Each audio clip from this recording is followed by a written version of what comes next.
In all of us, there's a story.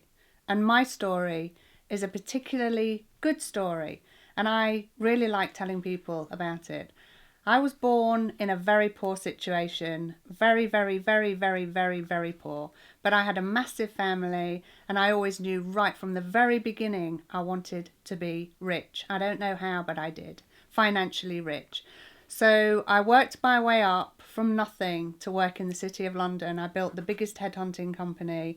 I made millions, and overnight I was an incredible success. I reached the top. It was a long, arduous journey, and I put everything else to the side to get my goal of being rich, because that's all I wanted. That's all I focused on. When I reached the top of the mountain and I had millions, I suddenly discovered that I wasn't happy. I didn't have a boyfriend. I didn't have any love.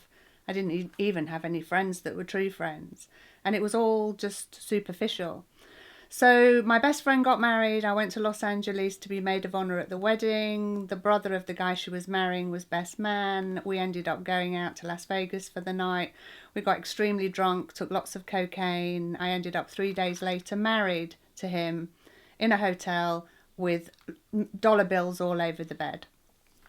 But I suddenly realised he was good looking and my life needed to change because I wasn't happy. I had the money, but nothing else. So I ended up moving to Los Angeles, selling everything, all my houses, all my jewellery, all my paintings, selling it all and putting it in the stock market. I moved to LA to live happily ever after. 3 months after moving there, life sometimes throws you curveballs. The stock market crashed. I lost millions overnight. I found myself married to somebody I didn't really love. And within 5 years of being there, my whole life spiraled out of control and I ended up homeless, penniless and dying in 2005. I came back to the UK. I signed on the dole. I had an operation on the NHS and boy, am I grateful for the NHS. And then in 2006, I started my new life in a small village in Peatling Magna in Leicestershire, where it all began. And I started life coaching the homeless, and I started changing the way I looked at things about money, food, shopping, my health. Finally, I had this whole blank piece of paper that I could start to fill out again from a place of real wisdom and having learnt a massive lesson that money doesn't make you happy. Money just buys you stuff. You can't buy a life at Harrods. You can only buy things to put into a life. And having nearly lost my life, and if you want to know what fear is, it's when everything is finished. When somebody's telling you you're going to die. That's real fear.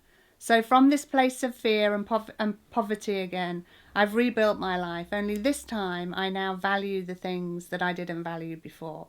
I don't waste money. I've given up drinking, smoking, chocolate, meat, caffeine, drugs, sex, rock and roll. And to you, you might be thinking, oh my God, how could she possibly ever be happy? But the truth is, I've been there. So I think now I am a real expert on being able to tell anybody what it's like to have all the money in the world, but maybe no soul, and how to have no money, but how to find your soul.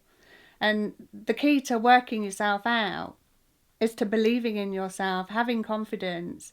And that story, as tragic as it is, actually ended up being the best thing that ever happened to me.